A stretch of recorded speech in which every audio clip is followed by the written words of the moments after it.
좋아요, 구독 누르시면 부자 되실 거예요.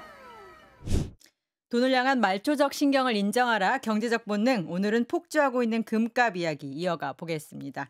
비트코인도 못 사고 미국 증시에서도 재미를 못 보고 중국은 요즘에 조금 들썩들썩 하는 것 같은데 모두가 금리 이야기를 하고 있다. 그래서 왜 오르고 언제까지 오르고 그래서 난 들어가는 게 맞나 나오면 언제 나오나 이런 얘기까지 일부에서 했는데요. 일부를 꼭 보셔야 할 것 같은 게 왜 이런 현상이 일어났는지를 굉장히 긴 시계열을 통해서 우리 조기원 작가가 설명을 해주셨거든요. 그래서 다시 오게 될 사이클에도 적용이 될 내용입니다. 그래서 일부는 복습 또 해도 50년 뒤에도 통할 내용인 것 같아요. 그래서 일부 꼭 보시고요. 그럼 2부에서는 지금 내가 어떻게 해야 하는가 그 구체적 내용을 좀 배워보도록 하겠습니다. 네. 다시 한번 인사드릴게요. 조기원 금투자전략가 안녕하십니까? 네, 반갑습니다.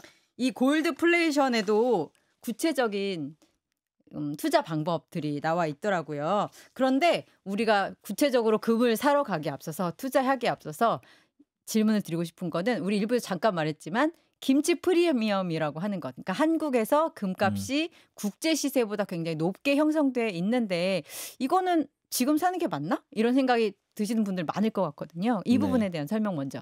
일단 이렇게 생각하시면 좋을 것 같아요. 우리나라에서 금값이 해외보다 비싼 건 맞아요. 그리고 우리나라 사람들이 그런 그 수요들이 많이 몰리다 보니까 금에 관심을 많이 가진 것도 맞아요. 다만 그건 고작 정말 전 세계에 요만큼의 영향을 미치고 있는 거거든요. 전체 금값에. 네, 나중에는 이 전체 금 상승 사이클의 마지막쯤 가면 전 세계인들이 이제 금에 열광을 하는 걸 보게 되실 거예요. 우리가 좀 일찍 했구나. 네, 근데 우리나라는 공급이 좀 부족한 상황에서 수요가 몰리다 보니까 프리미엄이 붙어서 금값이 더 많이 오른 것 같아 보이고 단기 수요가 몰렸기 때문이다라고 하면 그러면 금방 풀릴까요? 저는 그래도 한 달 이내에는 좀 풀릴 거라고 생각을 해요. 그래서 프리미엄도 어느 정도 안정화될 거고 그렇게 될 거라고 생각하는데 제가 그래서 실제로 이게 어느 정도 수준인가를 판별하기 위해서 이제 구글 트렌드라는 걸 통해서 사람들의 검색량을 이제 한번 파악해 봤어요. 네. 골드바 이제 한글로 검색을 하잖아요. 골드바 이렇게. 네, 그러면 그 지금 통계 작성 이래 사상 최고치를 찍었어요. 아, 골드바 검색량이. 네.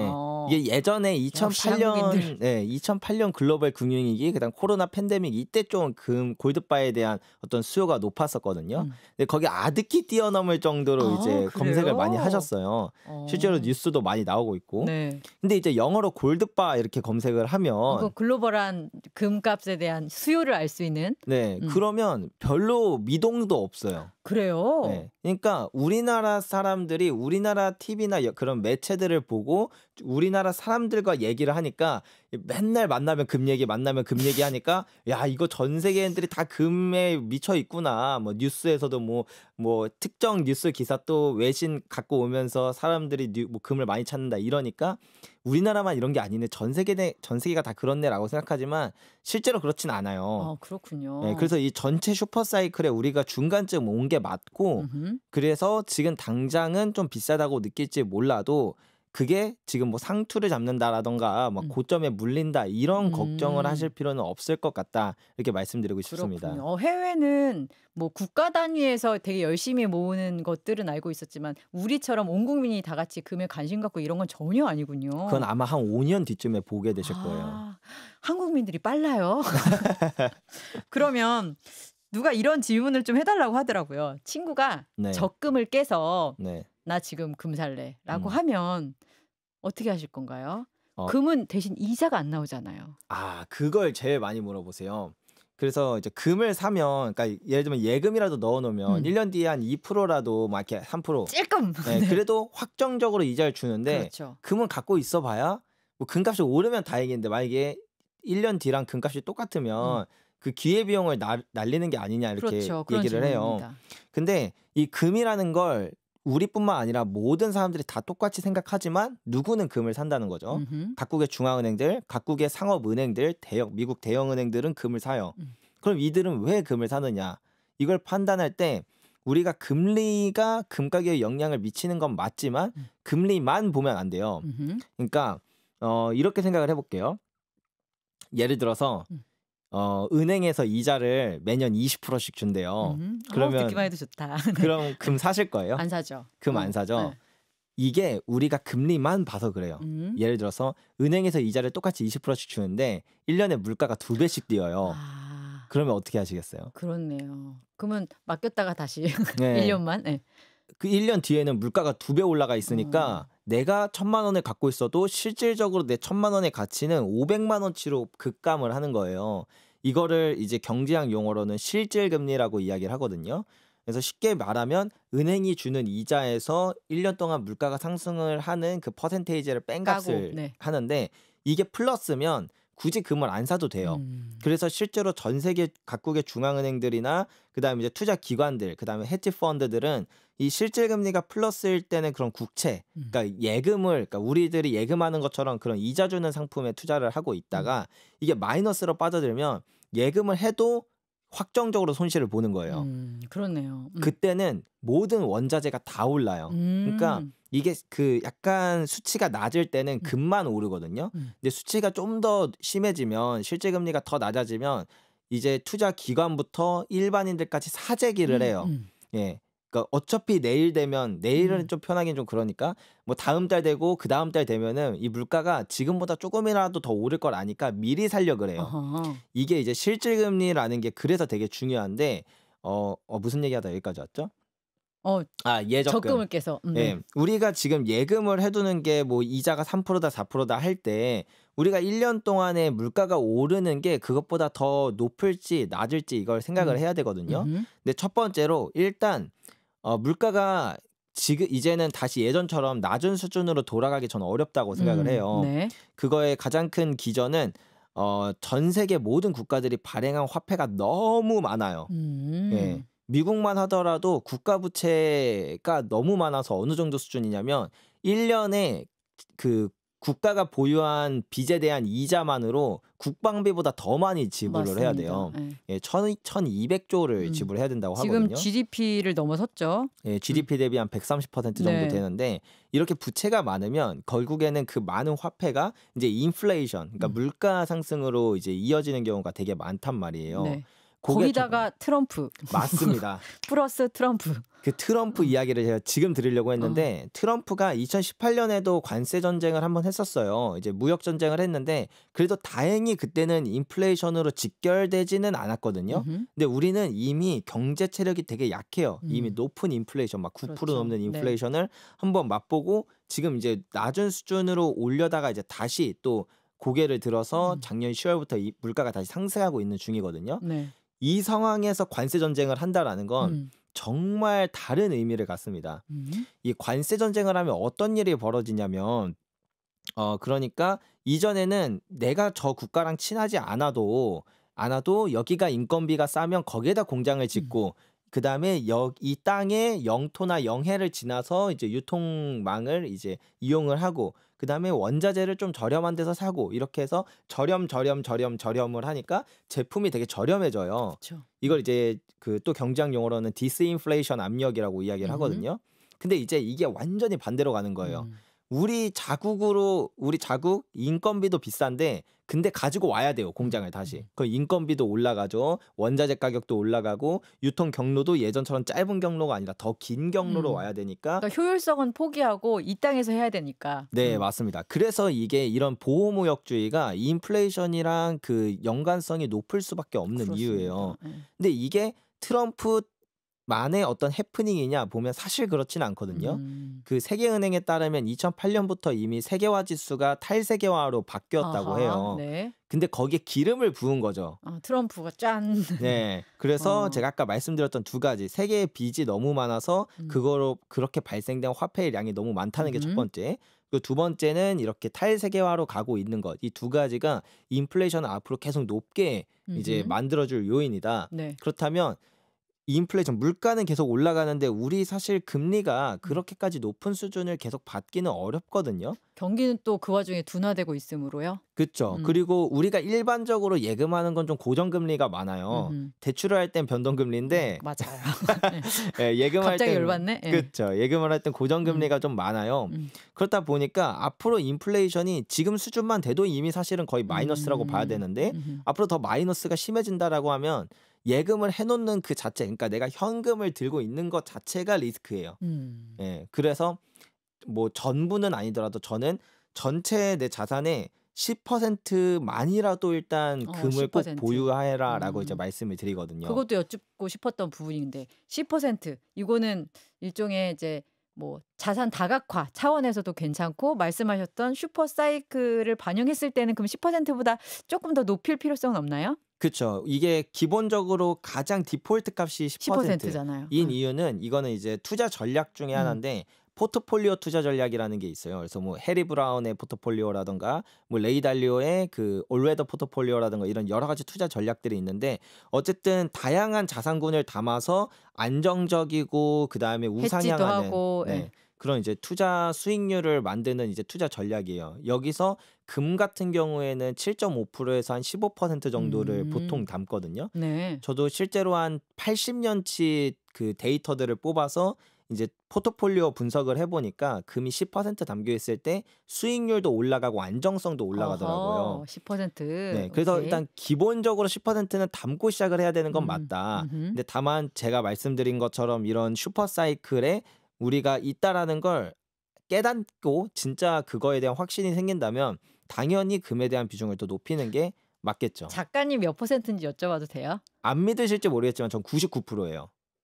금이랑 은에 진짜 제 모든 자산이 다 금이랑 은으로 돼 있어요. 그래요? 예, 전 집도 없고 차도 없거든요. 예, 저는 금이랑 은을 다 갖고 그 있습니다. 1%는 뭐예요? 1%는 현금이죠. 아, 예. 그렇군요. 그렇군요. 찐이군요. 네. 확실한 믿음을 가지고 계십니다. 자, 그렇다면 이제 구체적으로 여쭤보죠. 금을 사는 방법이 다양합니다. 지금 작가님도 금 거래소를 또 운영을 하고 계시더라고요. 네. 그런 식으로 금 거래소를 운영하는 방법, 골드 뱅킹, 금 시장, 금 ETF 이렇게 할 수 있을 것 같은데 네. 뭐 우선순위 순 혹은 그런 거를 좀 기준으로 장단점을 좀 설명해 주시겠어요? 이걸 들으시고 여러분도 아, 그렇게 하면 되는구나. 내 성향상 이게 맞구나. 그렇다면 뭘까요? 저는 이제 이거의 기준을 좀 정해야 음. 될 것 같은데 저는 첫 번째 기준은 약간 초보자를 기준으로 할게요. 네, 초보자 이게 기준이죠. 금을 이제 막 입문을 하시는 분들 기준. 이걸 들어보니까 10년 동안 가지고 있을래 하시는 결심한 분들. 네네. 이제 금을 처음 투자를 하려고 마음을 먹으시는 분들. 그리고 두 번째 조건은 투자 효율을 보겠습니다. 어허. 예, 투자 방법마다 효율성이 좀 달라지거든요. 그렇죠. 중요하군요. 네, 그래서 내가 초보자인데 초보자이면서 그 초보자한테 가장 투자 효율성을 높여줄 수 있는 투자 전략, 투자 방법 이거에 대해서 말씀을 드리면 가장 첫 번째, 가장 좋다라고 평가를 하고 싶은 건 KRX 금시장이라는 걸 말씀드리고 싶어요. 네. 아마 생소하실 거예요. 예, 아마 생소하실 건데 쉽게 표현하면 우리가 주식 투자하는 거랑 똑같이 투자하는 거라고 생각하시면 돼요. 이 KRX 같은 경우는 한국거래소에서 이제 국가가 2014년에 만든 건데 그래서 믿을 수 있는 곳입니다. 네, 맞습니다.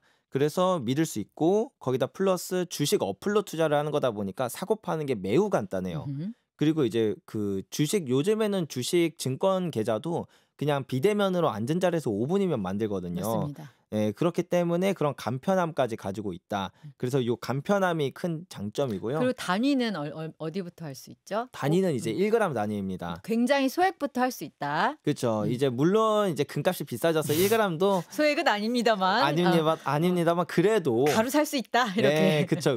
네. 그래서 그렇게 한 1g 단위 한 10만 원 좀 넘는 금액으로 이제 좀 투자를 해볼 수 있으니까 괜찮다. 그런 부분이 있고 세 번째는 수수료가 매우 저렴해요. 그게 보니까 수수료뿐 아니라 네. 세금도 거의 없다시피 하던데 맞습니다. 왜 그런가 봤더니 그게 지하의 암흑 속에 있는 금을 모두 양지로 꺼내겠다라고 해서 약간 유인책으로 그렇게 만들었다고 하더라고요. 네, 맞습니다. 그러면 계속 이게 혹시 중간에 제도가 바뀌진 않겠죠? 그건 모르지만 여하튼 현재는 그렇다. 네, 현재는 그렇고 아마 바꿀 건 아니라고 생각을 합니다. 예, 실제로 이제 다른 그 국가들의 역사를 이렇게 볼 때 이런 이제 금 거래소 이제 국가가 운영하는 금 거래소를 이제 만드는 경우들이 좀 종종 있거든요. 중국 같은 경우에도 상하이 금 거래소가 있고 이렇게 런던에 이제 영국엔 런던에 이제 금 시장이 있고 런던 금 시장 유명하죠. 네, 그리고 이제 미국에는 뉴욕에 상품 거래소가 있는 것처럼 이렇게 좀 있어요. 근데 그런 것들이 이렇게 잘 유지가 되게 하면 오히려 국가의 부를 더 늘려주는 요소가 네네. 되거든요. 그래서 계속 유인책으로서 남아야겠군요. 그런 게. 네네네. 네. 그래서 되게 괜찮습니다. 음흠. 그래서 세금도 없고 수수료도 저렴하다 보니까 초보자가 투자하기에 접근도 좋고 투자의 효율, 수수료도 낮고 세금도 없으니까 뭐 잠깐 사고 팔아도 큰 손실이 나지도 떼이는 거 않아요. 없다. 떼이는 거 없다. 이런 게 되게 좋아서 저는 요걸 많이 추천을 드리고요. 네. 다만 지금은 좀 프리미엄이 있어요, 우리나라는. 김치 프리미엄. 네, 김치 프리미엄. 그래서 지금 만약에 투자를 하시기로 마음을 먹으셨다면 조금 분할로 사셔서 프리미엄도 어느 정도 이제 안정되는 걸 보고 사셔도 되고, 아니면 지금부터 사신다면은 이제 좀 이제 적립식으로 사시는 방식을 좀 추천해 드린다. 이렇게 말씀드릴 수 있을 것 같고요. 두 번째 방법은 정말 다양한 방법이 있지만 저는 실물을 뽑고 싶어요. 오, 실물. 솔직히 초보자분들한테 실물을 웬만해서 권해드리고 싶진 않거든요. 왜냐면 또 뭐 사러 막 발품도 팔아야 네. 돼, 뭐 직접 가야 돼. 그쵸. 이거 그리고 진짜 맞아? 네, 금 진짜 맞아. 뭐 네. 의심도 들 수도 있고 한데, 근데 그럼에도 불구하고 저는 그 6년 전부터 지금까지 한결같이 말씀드리는 게, 금은 반드시 언젠가는 실물로 보유할 생각을 해야만 한다고 생각을 하거든요. 다시 갈게요. 아니, 괜찮아요. 네. 왜 그런 거 하면 이 금이라는 자산을 제가 일부에서 말씀드렸듯이 금은 최상위 안정자산이에요.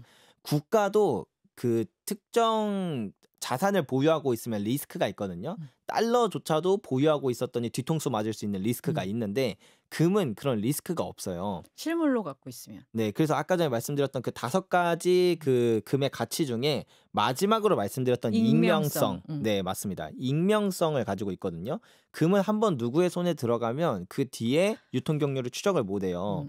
그래서 이제 국가들이 금을 보유하고 있는 것도 만약에 뭐 미국이 또 그런 경제적 제재로 뭐 달러 거래 막아버리고 해도 그럼 난 금 쓰면 되는데 하면서 금은 이제 유통이 되게 자유로우니까 이런 메리트가 있단 말이죠. 그래서 금은 통제받지 않아서 가치가 있는 건데, 그렇네. 근데 이 금이라는 걸 누군가 국가나 기관의 통제 하에 투자를 하는 건 뭔가 알맹이 빠진 투자라고 저는 생각을 하고, 이런 탈권위적인 또 분이셨네. 네. 그리고 이제 실제로 우리가 과거 역사 이제 5,000년을 보면 그 금을 어떤 기관이나 심지어 국가에 맡겼는데도 이제 그렇게 좀 나중에 금값이 오를 때는 문제가 됐던 역사들이 되게 많거든요. 아니, 예를 들어서 예전에 과거에 헌트 형제인가? 네네네. 은을 막 샀는데 그거 막, 그러니까 여하튼 금고에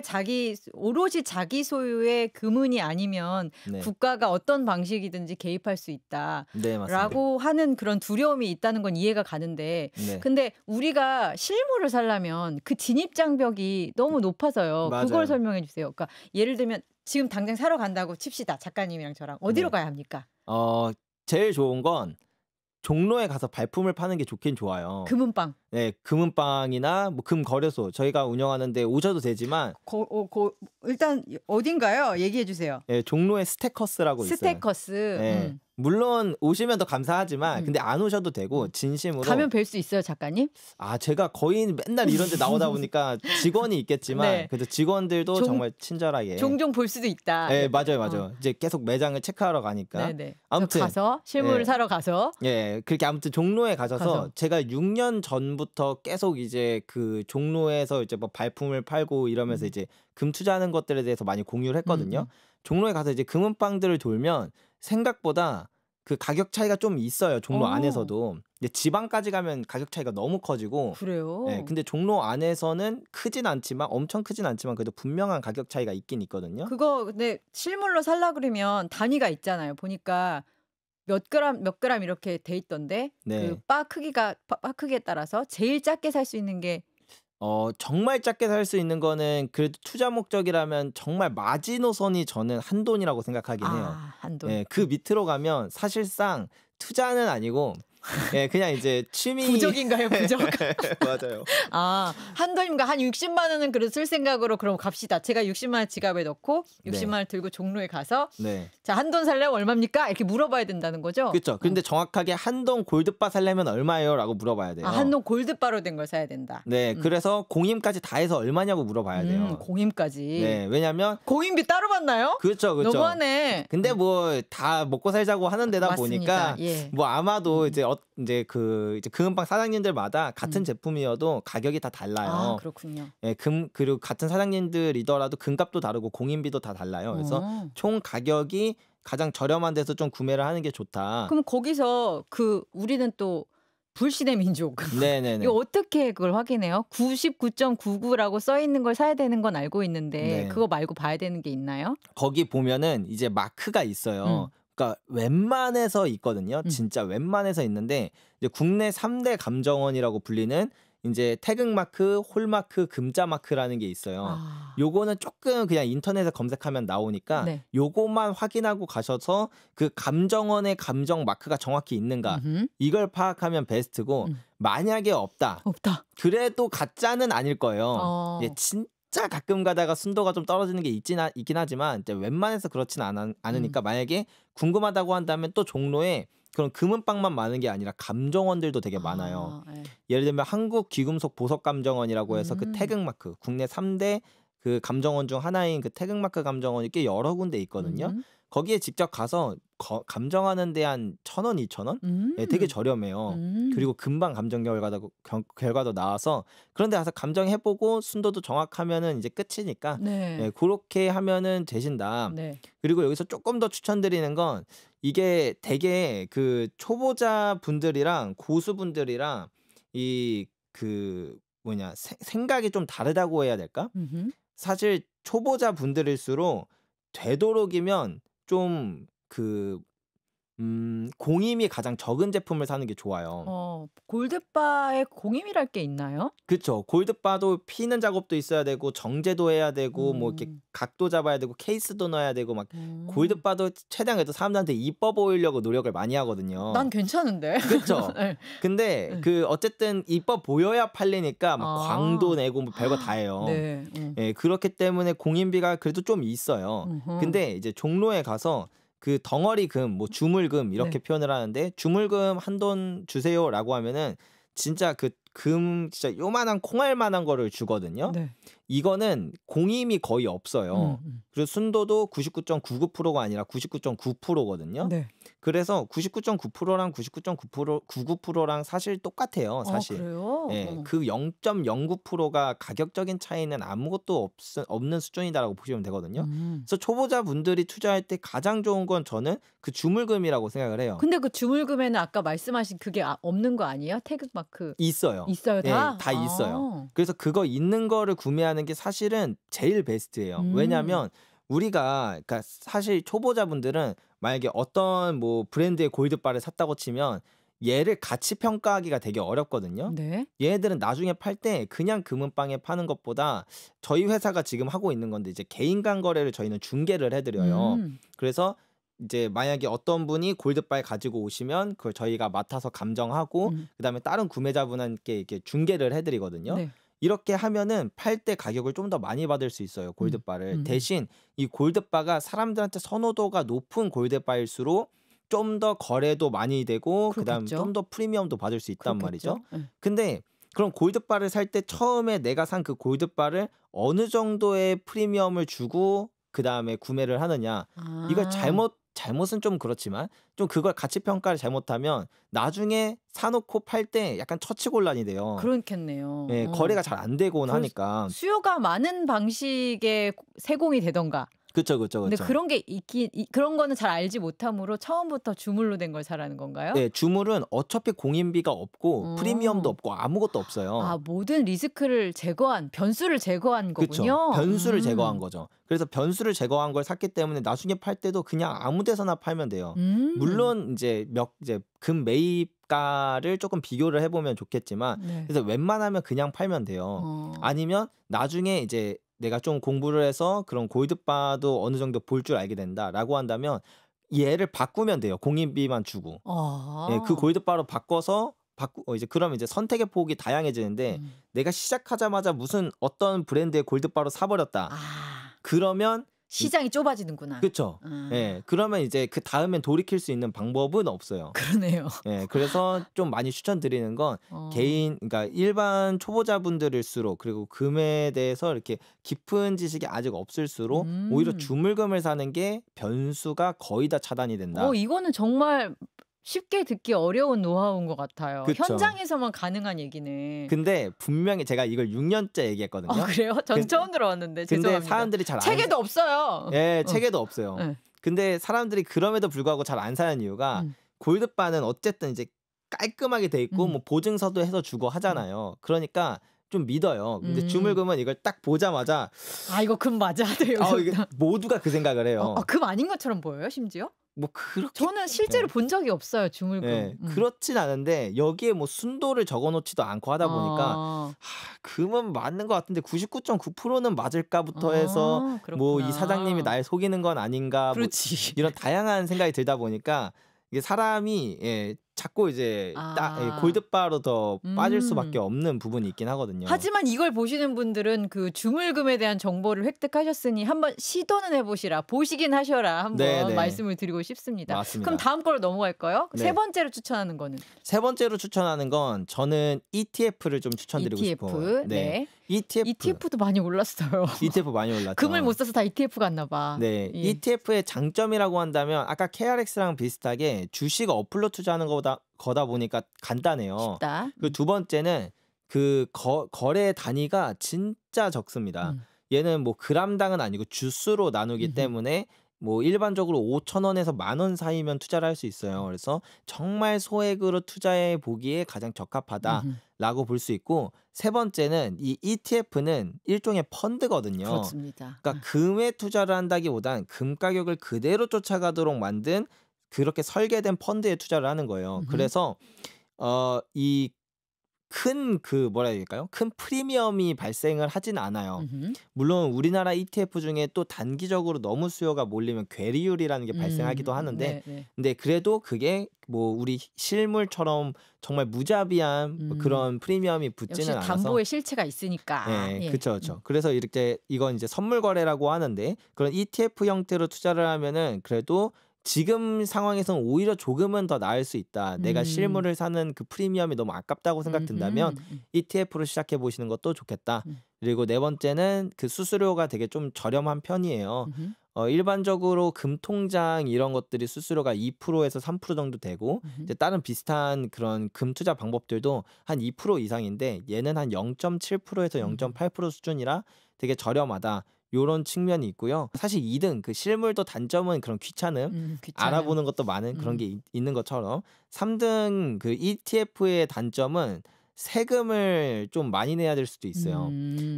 이 ETF는 배당소득세라고 해서 내 수익의 15.4%를 세금으로 내야 돼요. 근데 수익이 적으면 상관이 없어요. 그렇죠. 근데 제가 아까 전에 일부에서 말씀드렸던 것처럼 금은 오르는 시기에 정말 무섭게 많이 올라요. 네. 그리고 그 오를 때 내내 오르는 특성이 있어서 뭐 예를 들어서 일반적으로 지난 100년 동안 금이 가장 적게 올랐을 때가 한 7배 정도 됐으니까 내가 한 5배 정도의 수익이 났다. 그 5배 500%의 15.4%를 이게 세금이 조금 뼈 아플 수 있다. 그렇네요. 네, 그렇지만 우리가 뭐 지금처럼 좀 시기적으로 뭔가 실물에 대한 프리미엄이 너무 높을 때는 잠깐 ETF로 투자했다가 좀 안정화되면 팔고 다시 실물로 넘어간다. 그래도 되죠. 이런 방식으로도 쓸 수 있기 때문에 이 ETF의 그런 측면에서 장점은 기회 비용이 적다라는 거죠. 그렇군요. 네. 그래서 이 전환 비용이 되게 적기 때문에 ETF를 추천드릴 수 있을 것 같습니다.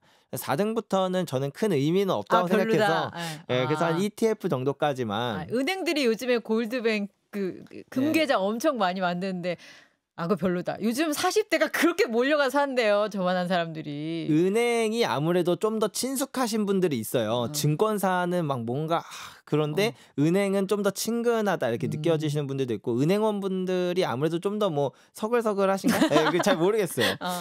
좀 아무래도 기본적으로 투자보다는 과거 예적금을 많이 한 사람들이 이제 아무래도 좀 친숙하게 느낄 것 같긴 해요. 그렇죠. 그런데 많이 떼간다? 그렇죠. 제가 저도 한 명의 금 투자자이니까 한 명의 금 투자자 입장에서 금통장을 보면 장점이 없진 않아요. 확실히. 장점이 정말 정말 극소량의 금액으로도 투자를 할 수 있다는 장점.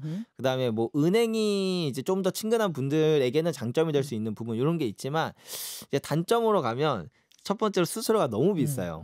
그리고 두 번째는 얘도 똑같이 배당소득세를 내야 된다는 게 있고 그리고 요거는 제가 종종 듣는 얘기인데 금통장이니까 원금 보장이 될 거라고 생각하시는 분들이 있어요. 아닙니다. 예, 아닙니다. 네. 그렇기 때문에 이제 금통장은 이제 뭐 그런 이제 좀 특성이 있다라는 걸 알고 투자를 하시는 걸 친숙함 추천드립니다. 말고는 이점이 없는 것 같다. 제 생각엔 좀 그렇습니다. 예. 마지막으로 아까 좀 잠깐 우리 얘기도 했는데 비트코인 석유랑 경합하던 금의 시대가 있고 그때 두 개가 같이 올랐다. 그다음에 지금은 금과 비트코인이 또 경합하는 성질을 가지면서 좀 같이 오르는 시대 같다라는 말씀을 하셨는데 아까 또 99%를 나는 금에 투자한다라고 말씀하셔서 이 질문을 좀 약간 어떻게 바꿔야 될까 싶은데 비트코인도 그런 의미에서 충분히 발전 가능성이 있다까지는 들리거든요. 네네. 같이 금과 함께 오를 것으로 보이므로. 그러면 비트코인 투자자들도 상당히 있잖아요. 만약에 이제 투자를 한다면 비트코인은 어느 시점에 들어가는 게 나을까? 금이랑 비교했을 때 이런 게 혹시 있으실까요? 제가 비트코인에 대한 이야기도 정말 많이 들어요. 왜냐하면 비트코인이 디지털 금이라고 이제 소위 많이 불리다 보니까. 근데 저는 정확하게 말하면 비트코인은 금이랑 다른 자산이라고 생각을 해요. 그러니까 비트코인이 사실은 금이랑 비교를 할 자산은 아니에요. 왜 그런가 하면 그 아까 전에 말씀드렸던 그 5가지 요인이 있잖아요. 얘가 금에 대한 가치라고 제가 말씀을 드렸는데 더 정확하게 말하면 돈이 될 5가지 그 기준이거든요. 이 5가지가 지켜져야만 돈이 될 수 있어요. 근데 비트코인 4개가 지켜져요. 한정성도 있고 변하지도 않고 안전하고 익명성도 뭐 있고. 그런 그 분할성도 있고 이 4가지가 다 있는데 딱 한 가지 익명성이 없어요. 우리가 비트코인 하면 막 뉴스에서 뭐 범죄자들이 막 이런 얘기 하니까 비트코인이 되게 암흑의 돈이고 추적이 어려울 것 같지만 뭐 특정 지갑을 공개하지 않는다라고 하면 추적이 어려워도 비트코인은 특성적으로 엄청나게 투명한 자산이에요. 그렇죠. 그래서 우리가 사토시 나카모토 그 지갑에 뭐 그 비트코인이 얼마나 있는지 뭐 그 비트코인이 빠져나가는지 안 나가는지 빠져나갔다면 누구한테 흘러갔고 그게 누구를 통해서 지금 어디에 있는지 이런 것들을 다 알 수 있단 말이죠. 자, 그러면 이제 다시 돌아옵시다. 이 돈이라는 거는 우리 같은 일반인한테도 중요하지만 가장 최우선적으로 중요하게 생각해야 되는 건 국가예요. 국가는 담보물로서 어떤 걸 갖고 있어야 하느냐 이게 가장 핵심인데 만약에 러시아 우크라이나 사태 때 비트코인이 있었다고 칩시다. 그럼 미국이나 이제 미국을 포함한 서방은 경제적 제재할 때 러시아산 비트코인 받지 마라고 하면은 이 러시아에 있는 그 외환보유고 지갑에 있는 비트코인이 어디로 흘러갔는지 모두 다 알 수 있어서 사실 이게 되게 어려워요. 이 통제에서 자유롭기가 되게 어렵습니다. 그런가요? 네, 근데 이제 금 같은 경우에는 러시아가 우크라이나 침공할 때 미국이 그 미국 뉴욕 상품거래소 그리고 런던에 있는 런던 금시장 여기서 둘 다 러시아산을 받지 않기로 이제 공표를 했어요. 근데 문제는 뭐냐면 러시아산 금인지 아닌지 알 방도가 없다는 거예요. 그쵸. 그래서 그 공표가 있고 난 뒤에 인도의 수출량이 껑충 뛰었거든요. 금 수출량이. 네. 이제 우회했군요. 네. 그렇죠. 그러니까 그 러시아산 금이 인도로 수입이 되는데 그걸 녹이면 더 이상 러시아산인지 그쵸. 무슨 산인지 알 수가 없다는 거예요. 그쵸. 이것도 이제 약간 음모론이긴 한데 음모론이 그냥 웃자고 한 소리입니다. 음모론 좋아요. 예, 우리나라에 있는 금의 90%가 사실 밀수된 금이라는 이야기가 있어요. 예, 왜냐하면 그 밀수대에서 들어온 금이더라도 그게 녹여지고 뭐 다른 추조 물건으로 다시 하면 되지. 예, 이렇게 하다 보면은 이게 5년 10년 지나면 5년도 아니에요. 사실은 한 달만 지나도 더 이상 여기서 뭐가 밀수된 금인지 그 전 세계 최고 권위자들 다 모아도 알 수가 없거든요. 예, 그런 특성. 그러니까 금이라는 게 그렇게 통제로부터 자유로울 수밖에 없는 자산이다라는 부분이고 그리고 그거보다 저는 사실 금이라는 거는 그 담보물로서의 실체가 있는 거잖아요. 네, 근데 그쵸, 그쵸. 비트코인은 지갑이라는 제가 뭐 더 젊은 세대는 모르겠지만 그 가상 세계에 있는 어떤 지갑이라는 것의 개념이랑 실물이 존재하는 그리고 실제로 뭐 금속으로 쓸 수 있는 이거랑 다르지 않나 가치가 이런 게 더 큰 건 줄 알았는데 오히려 익명성이 더 네. 차이를 만들어낸다고 보시는군요. 네, 근데 방금 말씀하신 것도 되게 중요해요. 이게 실체가 있고 그거의 정확한 어떤 사용 목적성도 갖고 있는 게 되게 중요한데 그게 이제 국가 단위에서보다는 그러니까 국가 단위에서도 중요한데 개인이나 기업 입장에서도 이 금이 계속 가치를 가졌던 이유가 그거예요. 예를 들면 국가가 예전에 그 남미 쪽에서 국민들의 부를 강탈했던 역사들이 좀 많거든요. 그때 지금부터 금을 소유하거나 거래하면 다 불법이야라고 했어요. 그랬더니 이제 그 당시에도 금이 산업재로 쓰였단 말이에요. 그러면 우리는 이 산업에 반드시 금이 들어가야 되는데 어떡하냐? 그럼 이제 이쪽 풀어줘요. 그리고 뭐 그때는 뭐 이제 이런 치금이 그렇게 있진 않았지만 뭐 만약에 우리 치과에서는 우리 금리를 만들어야 되는데 그럼 우리 금을 써야 되는데 어떡하냐면 또 이쪽을 풀어줘요. 그러면 그쪽으로 다 들어가요. 그래서 원래는 이제 골드바가 이제 만약에 투자의 형태였다고 하면은 그러면 이제 약간 우회해요. 그러니까 이 금은 계속 우회의 여지가 있다는 게 되게 중요하거든요. 그래서 예를 들면은 그 이제 시장에서 이런 게 돌아다니는 거죠. 투자용 치금 뭐 이런 게 뭔 그렇죠. 느낌인지 아시겠죠? 이빨 모양이지만 이거 이빨에 쓰는 건 아니고요. 네. 네. 근데 이제 공식적으로는 이빨에 쓰는 건데 투자자들한테 설명할 때는 그렇죠. 이걸로 하면은 거래 안 걸려요. 이렇게 네네. 되는 거다 보니까 편법입니다. 이렇게. 네. 근데 이제 이런 게 되게 중요한 게 그 금은 어떤 방식으로든 형태가 계속 바뀌고 쓰임새가 정말 다양하다 보니까 그래서 금을 통제하기 어려운 거예요. 인도로 들어갔던 그 러시아산 금이 분명한데도 그리고 그게 다시 LM이나 그다음에 CME로 갔던 게 분명한데도 근데 거기서 막지 못하는 이유는 이 인도에서 그 인도가 중국으로부터 수입한 금이 그 꼭 골드바라는 법이 없거든요. 그렇죠. 예, 그냥 이거는 우리가 뭐 산업, 뭐 반도체 만들 때 쓴다라고 설명할 수도 있는 거고 그 설명의 명분이 되게 중요합니다. 그렇네요. 네. 그렇기 때문에 비트코인과 금을 이렇게 같은 성질의 것으로 보기는 어렵고 네. 우리가 그럼 이번 시간에 집중해야 될 거는 슈퍼사이클. 이라는 개념 그리고 이 슈퍼사이클은 어떻게 해서 동력을 받고 진행이 되는가 그리고 2부에서 우리가 집중했던 것은 그렇다면 나는 어떻게 투자를 할 것인가 그리고 그걸 언제까지 들고 있어도 웬만하면 손해보지 않을 것이다. 네, 저는 그렇게 생각하고 있습니다. 라는 99%의 자산을 금운으로 들고 있는 우리 조규원 작가님의 말씀을 들었습니다. 구체적인 방법론까지 알려주셔서 정말 감사합니다. 다음에 또 뵙겠습니다. 감사합니다.